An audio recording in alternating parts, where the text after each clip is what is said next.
All right, we're on the blue couch with Grant Chadwick, What's up?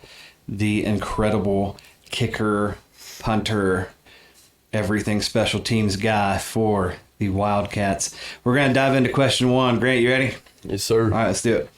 What goes through your brain when you're lining up those 50-plus yard field goals? Okay, so that's definitely a question a lot of people, when they watch me kick, they probably think, it's so far, and it's like nerve-wracking. But at the end of the day, when you say 53, like so Coffee Pot is a 53 left hash. I've heard 53 left hash 100 times in my life. I mean, I've kicked it on like multiple different fields, not with the pressure of, a rivalry game of with people rushing, whatever. But it's a place I've been before.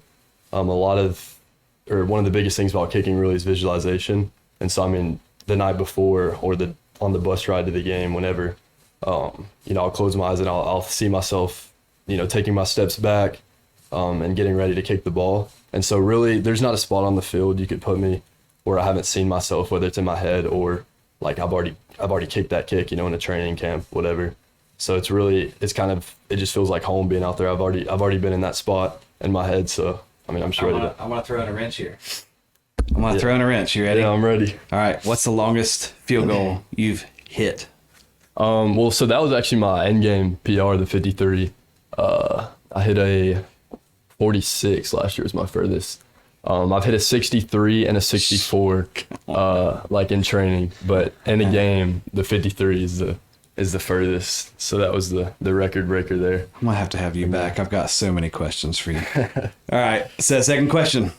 That's a good answer. What word of advice do you have for younger guys who look up to you in their football journey? Okay, that's actually pretty ironic. I had a kid after the Coffee Pot come up to me and get my attention. And he had one of those toy balls that the cheerleaders throw out. He's like, Grant, watch me. And he threw it up and kicked it. He's like, I'm you. And like, this is a true story. And that was so cool to me. Cause like one of the one position that you wouldn't expect little kids to idolize when they're watching high school football would be the kicker. They'd always be like the quarterback or like a receiver scoring touchdowns, running back, whatever. But it just feels good to impact the youth in a way that's not very typical. And so my advice to those kids, really any position, it's not just someone that wants to be a kicker, because we all kind of have to go through the same path, especially the people that want to continue to play at the next level. It's really just to take care of your body, and you have to think of your progression, developing your skills is more than just the work you put in on the field too. It's also mental, like I said earlier, with visualization, and then like I said, taking care of your body. For a kicker especially, you got to be flexible, and just stay healthy. But you just have to fall in love with whatever it is you're trying to be big at. You just have to fall in love with it, and it'll help you just take the steps to grow in your skills. All right, I'm going to couch cut question 3. I'm going to give you one that's easy that you didn't know of, but I want to flow into this. Is it refreshing to you to see the resurgence of like star kickers, that people are finally getting the idea that special teams can actually make and break a game? Is that pretty cool to you? So I think really within the team, all 4 years of high school, we've had pretty good special teams because my brother was there. But for the people that I'm with specifically, hearing them say to me that like they're so happy I can hit it in the end zone because, it makes the other team drive 80 on a kickoff, or because they don't have to go tackle and then be tired and then go out and play defense after just getting lit up on a kickoff. When I actually hear the words like thank you, like thank you for doing this, it makes me feel good. But also, I remember last year after the Shelbyville game, I had a really good game. It was similar to the Coffee Pot. I had 3 field goals, extra point and all touchbacks. And I remember Sisk had an interview, and he touched on me because I had been getting interviewed that game for the player of the game. And I remember he said something about how it's just having a weapon that can, flip the field on punt and make the other team drive 80. And so it feels really good that I can impact the game that way. And just having people acknowledge that, being able to get, another thing, I've had kids on the team say all we have to do is get in field goal range, we'll get 3. And obviously I don't want them to think that I want us to get touchdowns. I want to be kicking extra points. But for them to have that kind of faith in me and realize that me doing my job can really affect the game, it feels great. Yeah, certainly in the stands, we feel the same. Yeah. So it's a pretty refreshing feeling to sit at a high school game and know that your kicker has it. So, all right. So question 4. This is going to be a tough one. And we're going to come back to this once you reach the NFL. But if you had one NFL team you could see yourself playing for, who would it be?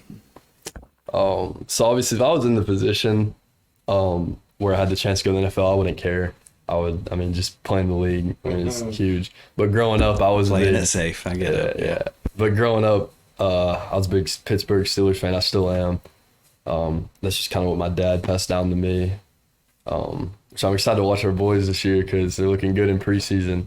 But yeah, that's probably what I'd pick just because incredible fan base. And I mean, that's the one that my family grew up. So it'd be pretty easy for them to just stay with that team. But nice. All right. Last question. Any game day superstitions or traditions that you have? So I'm pretty superstitious, like in general, like if it's game day, if we're walking past a pole and my friend goes one way, I have to go the same way. I can't be that person that jinxes us. But as far as like traditions, one that I've had for the past few years is I keep a Sharpie in my bag. And so on my kicking leg, and now I would just get a tattoo, but mom's not supporting it right now. So I actually have Sharpie. I'll write some sort of symbolic, like a cross or something, or some sort of scripture. I always put it on my kicking leg. And it just kind of has to do with something I'll touch before every kickoff, before I put my hand in there. And it just kind of represents me and, playing for God and keeping my faith in him and just knowing that every win or loss is with him and that whether I play good or not, at the end of the day, like he's still going to be there for me and I'm going to keep grinding and hoping that I can just do my best through him. So that's my scripture there. Awesome. Dude. Pre-game tradition. All right, so coffee pot game. Yeah. There's 53, 47, and 42. Yeah. All right, y'all. Grant Chadwick of the Wildcats, the amazing special teams guru. Thank you for coming by and sitting on the blue couch and letting me pick your brain for a little bit. For sure. Thank you. All right.